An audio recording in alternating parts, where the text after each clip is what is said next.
Well, hey now. Welcome to Fitz's Electric Bar. Glad you could join me for this episode. This is SMYT, Volume 9, I believe. SMYT, show me your tickets. Sell me your tickets if you want, because I'm always happy to get tickets to shows. Carpe diem, motherfuckers. Give me a chance. Okay, so today, first of all, I'm going to tell you before I tell you about a past concert, which you already know about because of the title of this video, which I have yet to put up. But it shall be about Radiohead and the In Rainbows tour, and I'll tell you a little bit about that. But 2 nights ago, went to see a show. I've seen a couple back-to-back singer-songwriter shows, and both been very enjoyable. About a month and a half ago, I had a all-day rugby sevens thing with my friends Andy and Pete. And after about 8 hours of sitting around and watching people just do crazy things with their bodies, we then went off to, Andy and I went off to see Jason Isbell and the 400 unit play at the Queen Elizabeth Theatre. And just a great show. The band was super tight. The other guitarist, I'm not familiar with all the members of the band, but the other guitarist, just fantastic. Just like basically doing a lot of the lead stuff and rhythm. And it was a great show. Really enjoyed it. I don't know Jason Isbell's stuff all that well. I came to him through the early days of Drive-By Truckers. But I love the Once We Were Vampires, or If We Were Vampires. It's a great song. There are a few other really good songs. And it's always great to go to a singer-songwriter show and take it all in and be surprised. And then 2 nights ago, I went to see Ryan Adams. So Ryan Adams, interestingly, somebody else mentioned on one of the comments on Harry's Music Room, because he had gone to see Ryan Adams in Seattle, that Ryan Adams doesn't get a lot of love in the in the vinyl community. That is true. I don't think I've seen a lot of Ryan Adams. Great singer-songwriter. Whiskey Town. I'm going to do some feature on him at some point in time because I really enjoyed Whiskey Town and his solo career. Also very interesting. And then the stuff he did with the Cardinals, particularly the song was Easy Plateau, but it was an album that was apparently inspired by the Grateful Dead. And just some really, really nice noodling stuff in the best sense of the word, not the worst sense of the word. Gotta tighten up the look. So, yeah, Ryan Adams was great. I mean, he is such a good singer-songwriter. He's basically been partially canceled, I guess. And I don't mean to be flippant about that because I don't know the whole story. But I think he, basically treated some people and abused his power in some capacity. But I'm not here to talk about that. The show, just him solo, very low-key lighting. Apparently he has like Meniere's disease, I think, or a Meniere's.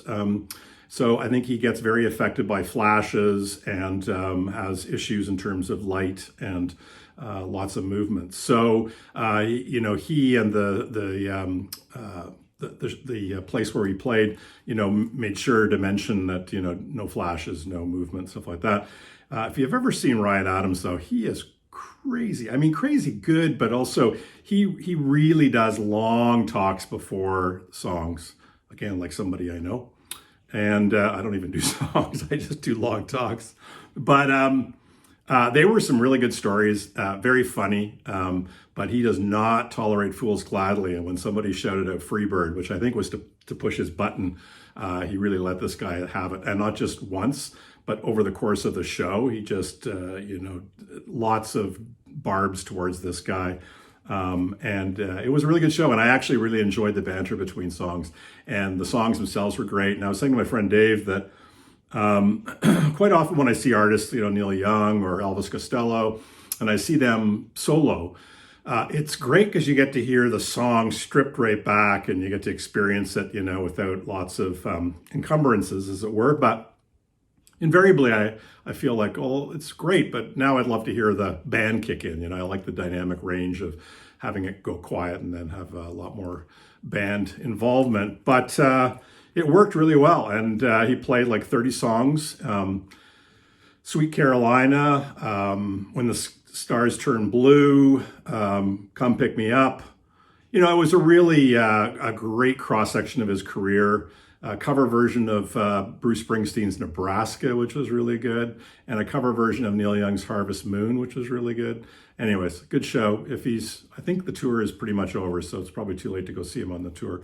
But glad to see that Ryan Adams is still performing. Not Bryan Adams, not Summer of '69, Ryan Adams. Anyways, we're 5 minutes in, and I haven't talked about the show that I wanted to talk about. So this was, and I love this ticket, and I'll explain why in a minute. You probably have a hard time reading that.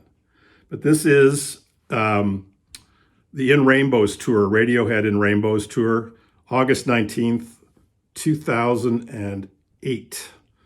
And it was at an outdoor stadium here in Vancouver, Thunderbird Stadium out at UBC. And I'll explain why this ticket is so beat up. So it was a night where it was an outdoor stadium show.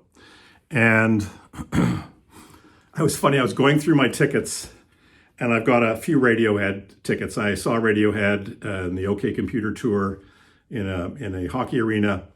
I saw this show and then I saw them about 3 years later. Can't remember where, but I think it was another outdoor show at Thunderbird Stadium.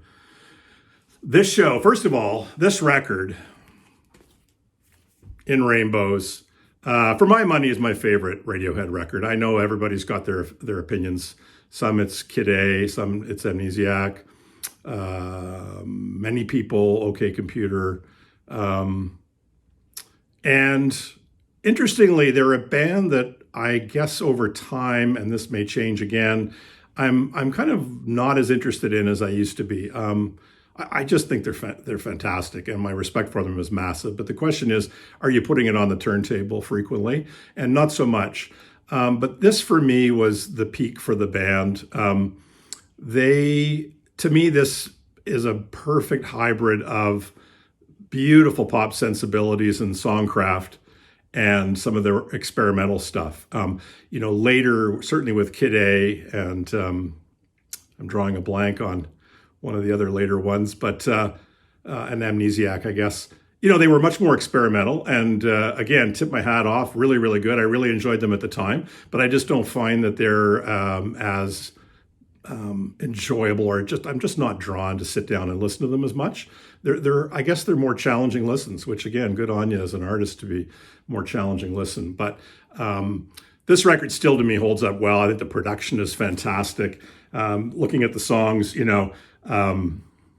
Weird Fishes, Nude is great. All I Need is super. And then Reckoner, to me, the drum intro on Reckoner, the echoey drums, it's just unparalleled. Like, as I talk about it, I get little shivers down my spine. It's so good, so powerful in the way they build and they layer it up, starting with the drums and then some really nice guitar work, I presume Johnny Greenwood, and they just add layers and layers to it, and it's just fabulous. So this, to me, again, to be argued, but for me, In Rainbows is the apex for Radiohead. So I went with a whole group of friends as usual, and we went to see them play Thunderbird Stadium, and it started to rain. And it rained quite hard, and it seemed like the more it rained, the more enjoyable the show was. The band were so good. They had this amazing light show. It kind of reminded me of David Bowie's stage tour that he released, a double live record. I didn't see him on that tour, but lots of lights in geometric patterns, perpendicular and vertical. And they had cameras like fisheye lenses on the end of their microphones. So you had this kind of like super wide angle of the stage from each of the different band members. And then when they'd come up and sing, it would be like really somewhat disorienting and completely strange perspective. And it was all filtered with different colors. They had panels on the back screen that they were broadcasting them with multiple images from the different mics and the different, wherever they had their cameras set up. But they had like different colors, it'd be like a red haze to it, or a blue haze, or a green.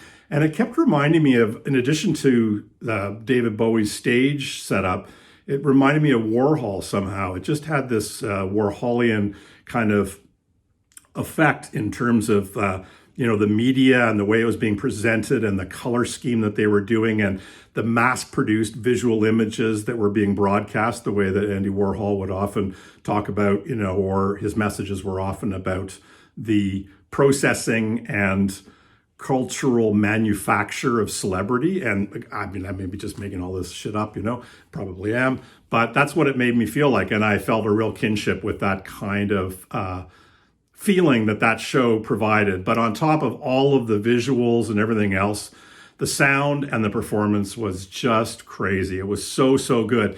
And as you can probably imagine, the reason that this ticket is so incredibly beat up and how I knew that this was the Radiohead show that I wanted to talk about, not the other two shows, is I was soaked from head to foot. And so, yeah, the ticket got pretty wet and somewhat damaged. Just fine by me. Adds to the memory. So carpe diem, motherfuckers. Good to see you. Oh, and don't forget, subscribe and like. The algos love that, as do I. In this regard, me and the algos were of the same point of view, which is subscribe and like. We like that. Right, algos?